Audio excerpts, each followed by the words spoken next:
We'll go through what it is, what it means, and how to get started if you haven't done it yet, which I think most of you probably have, but you might not remember. So let's start with a couple simple things. First, right off, has anyone done it consciously? No? Just one? Maybe more? How about something a little closer to home? A show of hands if anybody who's experienced deja vu. Anybody.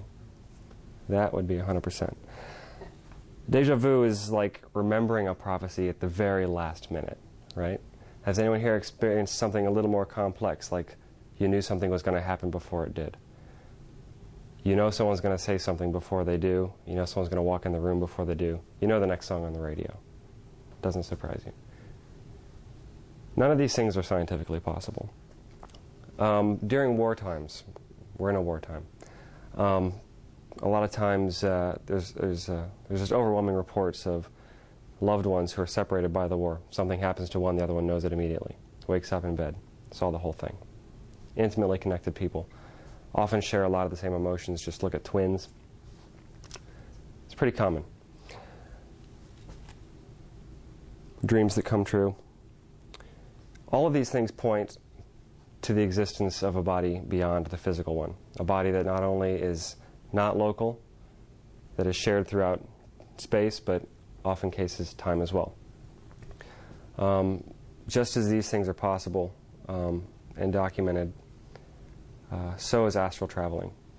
What astral traveling is just being fully aware and having the capacity of often all five senses outside of your body, almost as though you're in a body. Astral traveling is when you're sitting on your couch and you realize that you're also on a beach in Taiwan. You can hear people speaking a language you've never heard before. You can smell foods you've never smelled before.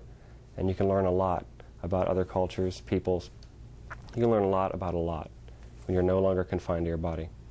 To really make astral traveling, I'd say if you can move from Taiwan to the South Atlantic and look at the waves, choppy, cold, dark, whatever, you're traveling out of your body. Hey. There's many different types of astral traveling. There's several. Most people do it and they feel like they're in a body. Like they are the ghost, basically.